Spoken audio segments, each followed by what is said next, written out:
আসসালামু আলাইকুম, সবাইকে স্বাগত জানাচ্ছি লতার রসইতে। আজকে আপনাদের সাথে শেয়ার করব KFC স্টাইলে চিকেন পপকর্ন রেসিপি। আমরা কিন্তু রেস্টুরেন্টে গেলেই চড়া দামে এই চিকেন পপকর্নটা কিনে খাই। এটা যদি অল্প উপকরণে ঘরেই তৈরি করে নেওয়া যায় একদম রেস্টুরেন্টের মতো করে, তাহলে রেস্টুরেন্টে কেন যাব বলেন তো? তাহলে চলেন দেখে নিই রেসিপি। আমি এখানে মুরগির বুকের মাংস ছোট ছোট এরকম কিউব করে কেটে ভালো করে ধুয়ে পরিষ্কার করে পানি ঝরিয়ে নিয়েছি। দিয়ে দিলাম হাফ চা চামচ পরিমাণ কালো গোলমরিচের গুঁড়া, দিচ্ছি স্বাদ মতো লবণ। লবণটা অবশ্যই আপনাদের স্বাদ মতো দিবেন।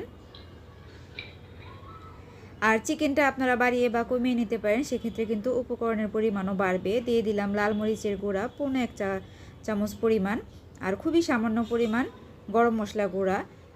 মরিচের গুঁড়াটা আপনারা আপনাদের পছন্দ মতো অ্যাডজাস্ট করবেন। আমি যেহেতু বাচ্চাদের পছন্দ মতো করছি, এই জন্য ঝালটা কম দিচ্ছি। আর দিয়ে দিলাম ধনিয়া গুঁড়া আর টালা জিরা গুঁড়া, এটা 1/4 চা চামচ করে আর কি।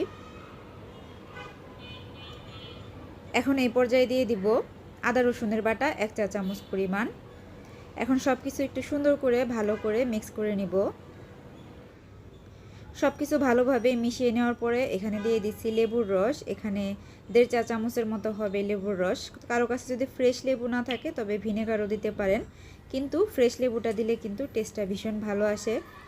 আর এর সাথে দিয়ে দিলাম একটা ডিম। ডিমটা দিয়ে খুবই ভালোভাবে মিশিয়ে নিচ্ছি। ও হ্যাঁ, এখানে কিন্তু 1 চামচ পরিমাণ চিনি দিয়েছিলাম, যেটা ভিডিওতে স্কিপ হয়ে গিয়েছে।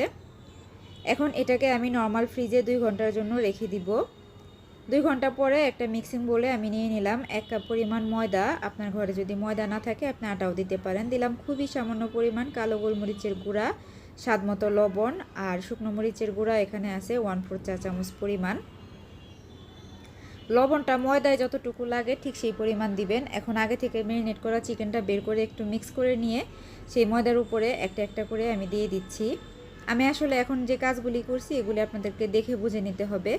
সুন্দর করে ময়দার সাথে আমি চিকেনগুলিকে গড়িয়ে মিশিয়ে নিয়েছি। এরপরে একটা স্ট্রেনারের সাহায্যে এভাবে ময়দাটাকে ঝরিয়ে নিচ্ছি আর কি, যেটাকে বলে চেলে নেওয়া। এভাবে করলে কিন্তু ইজি হয়।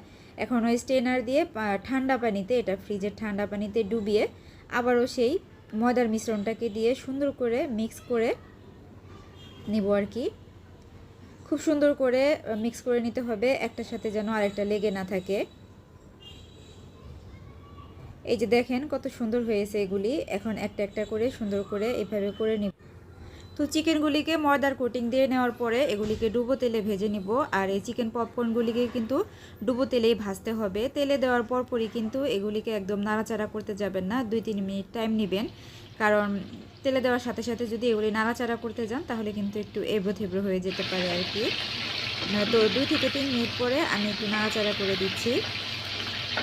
এভাবে সুন্দর করে নাড়াচাড়া করে উল্টে পাল্টে নিয়ে আমি গোল্ডেন ব্রাউন কালার করে এগুলিকে ভেজে নিব।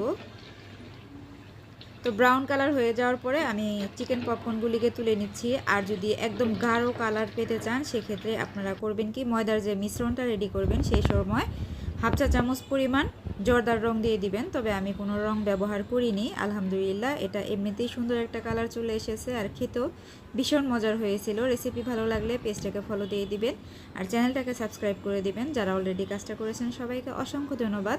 চাইলে আমার ভিডিওটা কিন্তু ফ্রেন্ডস অ্যান্ড ফ্যামিলির সাথে শেয়ার করতে পারেন। এটা অনেক বেশি ক্রিস্পি হয়েছিল আর ভিতর থেকে কিন্তু অনেকটাই জুসি হয়েছিল। চাইলে ময়দার কোটিং করে নেওয়ার পরে 2-3 দিন পর্যন্ত নর্মাল ফ্রিজে এয়ারটাইট বক্সে করে ফ্রোজেন করে নিতে পারেন। এটা কিন্তু যে কোনো সময় ভেজে নিতে পারবেন বা বাচ্চাদের টিফিনও দিতে পারবেন। সবাই অনেক বেশি ভালো থাকবেন, সবাই সবার জন্য দোয়া করবেন। আবারও দেখা হবে নতুন কোনো রেসিপি নিয়ে। আল্লাহ হাফেজ।